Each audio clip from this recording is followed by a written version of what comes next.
Nabi wa Khalilur Rahman Ibrahim itu juga sering debat malah sama Allah, nggak sama Pak Kores atau sama Pak Rektor. Enggak. Suatu saat Nabi Ibrahim itu mau meninggal, kata malaikat Israel, Ibrahim kamu mau meninggal? Enggak, saya tidak mau meninggal.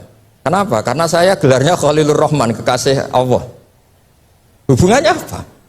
Aro'aita khalilan yumitu khalilah. Masa kekasih membunuh yang dikasih ini nggak benar?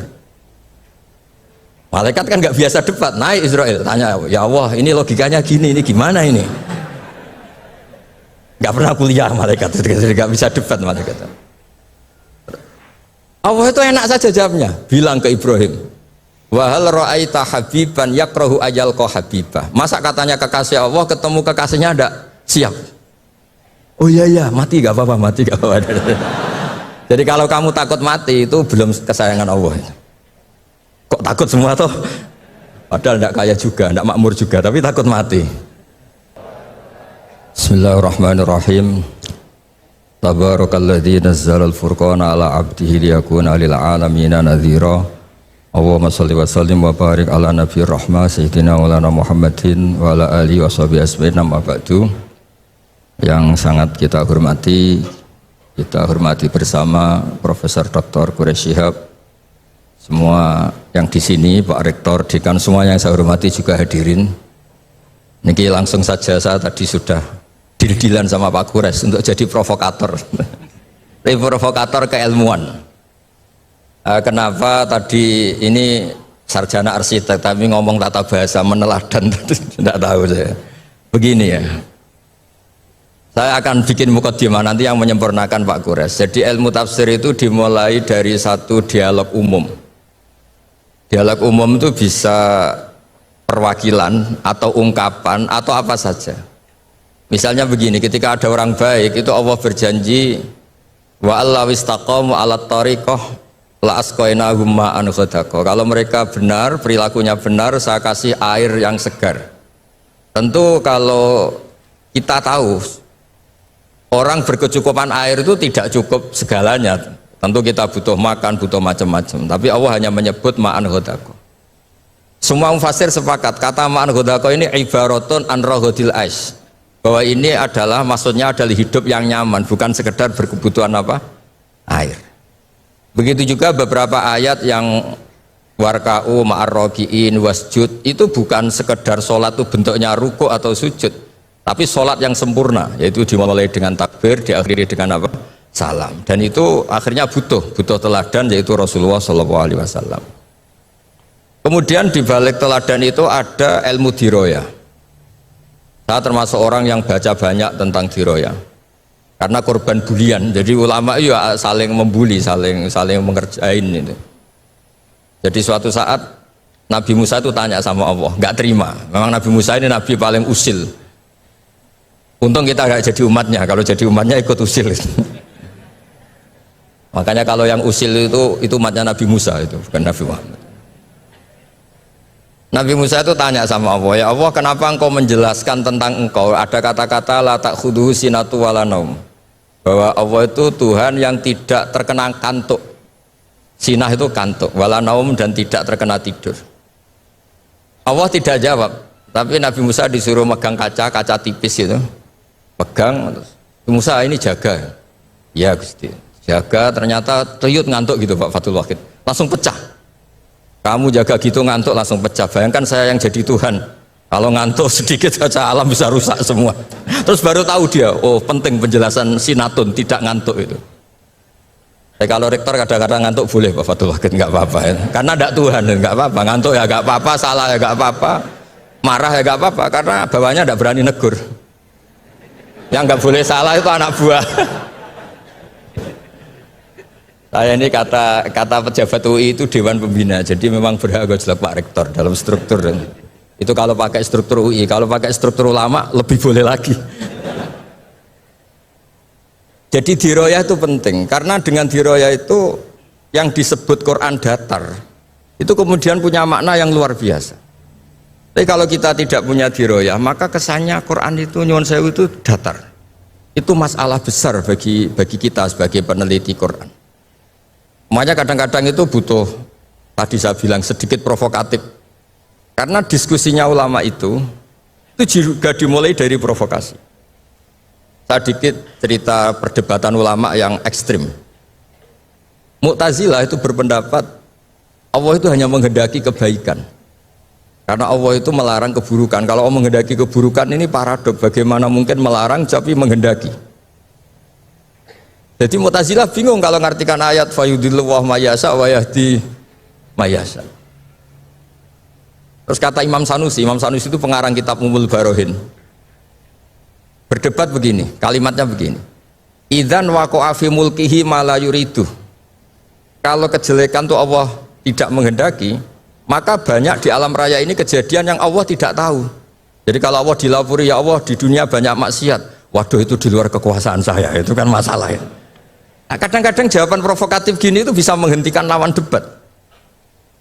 Tapi kata Izzuddin bin Abdissalam yang punya gelar Sultanul Ulama, kamu jangan benci sama Mu'tazilah di konteks ini karena niatnya itu supaya enggak nisbatus syar'i ilallah, supaya kejelekan tidak diisnatkan ke Allah, tidak disadarkan ke Allah. Itu juga ajaran Allah, ma'asobaka min hasanatin famin Allah wa ma'asobaka min sayyatin famin nafs.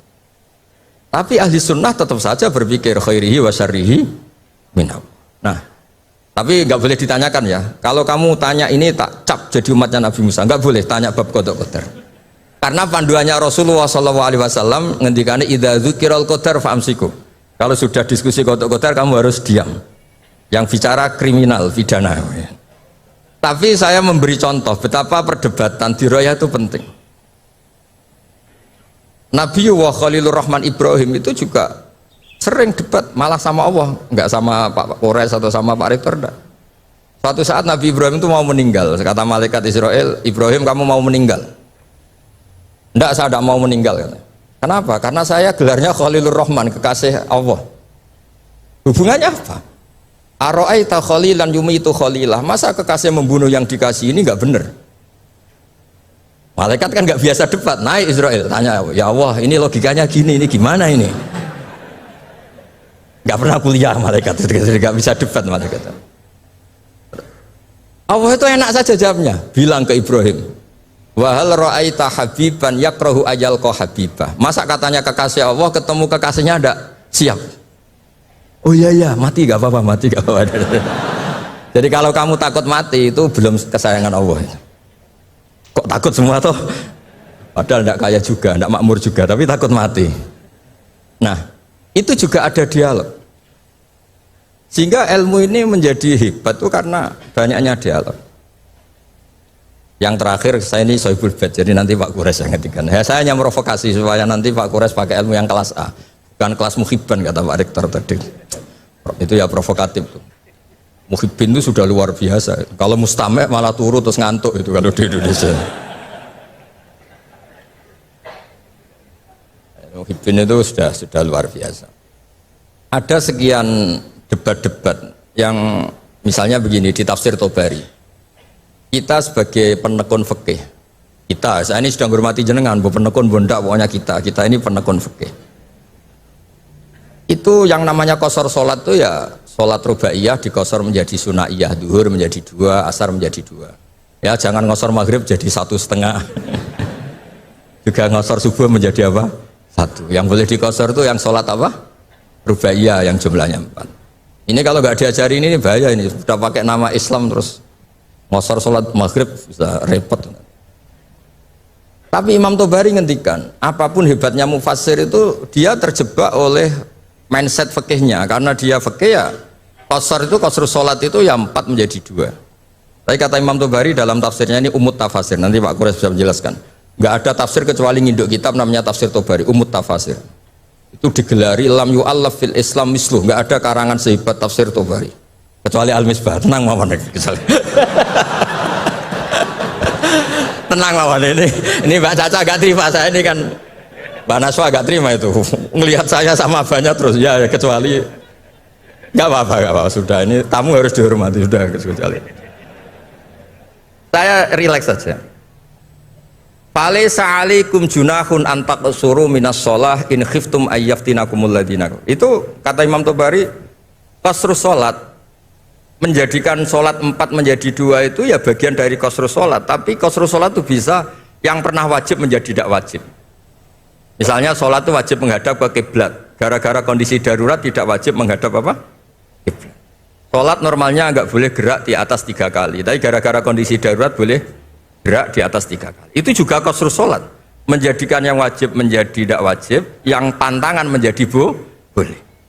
Sehingga pesannya Mbah Mun, guru saya Kiai Maimun, juga pesannya Bapak, tafsir biarkan tetap tafsir, jangan mengganti kalimatun jami'ah atau lafdun jama' yang ada di Quran. Karena kalau tafsir membentuk nanti menjadi mudhoyik, mempersempit makna Quran. Coba kalau sampean belajar tafsir ya ayuhan nas mesti ya ahla Makkah ubudu rabbakum. Nah, kalau nuruti tafsir kan, oh ini perintah ke ahli Mekah, saya kan orang Indonesia. Bisa masalah itu. Misalnya tahajud, wa minal laili fatahajjat bi. Fatahajjat ya Muhammad ya Rasulullah. Saya kan tidak Nabi Muhammad, berarti enggak kena perintah itu. Masalah besar itu. Jadi memang tafsir itu harus, tadi saya sudah matur Pak Quraisy, di pondok itu jarang orang nulis tafsir. Karena sudah diancam man fasarul Quran bi ra'yihi falyatabawa maq'adahu minan nar. Jadi nulis tafsir itu ya kayak pesen tiket. Enggak usah diteruskan.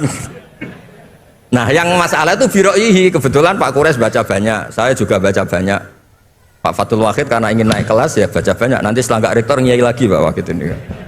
Karena kecilnya tuh ngaji di bawah saya di Kudus, di Muawanah. Saya nggak tahu kok jadi rektor.